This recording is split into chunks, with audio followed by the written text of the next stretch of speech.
अपनी बेटियों को शास्त्र की शिक्षा दो, अपनी बेटी को अच्छा कॉलेज पढ़ाओ, अपनी बेटी को अच्छी शिक्षा दीजिए, अपनी बेटी को अच्छा अध्ययन कराइए, उच्च स्कूल में पढ़ाइए जितना बन सकता है। हमने जयपुर की कथा में भी कहा था कि बेटी को कन्यादान देने से ज्यादा जरूरी है शिक्षा का दान देना।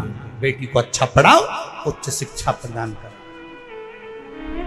कन्यादान जो दिया है वो हो सकता है कि एक ना एक दिन समाप्त हो जाए, पर शिक्षा का दान जो तुमने दिया है, बेटी को पढ़ाया लिखाया, वो शिक्षा एक दिन उस बेटी की जिंदगी में कभी ना कभी काम जरूर आएगी। बनाओ बेटी को शिक्षा अच्छी दीजिए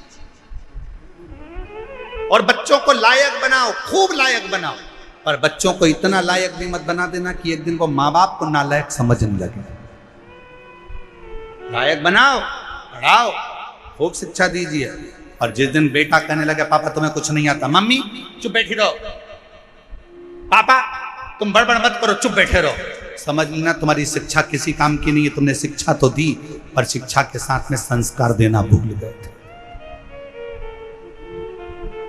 जिस दिन तुम्हारी औलाद, तुम्हारा पुत्र ऑफिस में तुम्हारा रुआब है, नौकरी में तुम्हारा रुआब है, घर जाने के बाद तुम्हारी औलाद तुमसे कहे पापा तुम चुप बैठे रहो, तुम्हें अक्ल नहीं है, मम्मी तुम चुप रहो, तुम्हारे को कुछ नहीं आता है, मम्मी चुप रहो, समझ लेना कि तुमने बच्चों को शिक्षा तो दी पर संस्कारों से जोड़ नहीं पाए।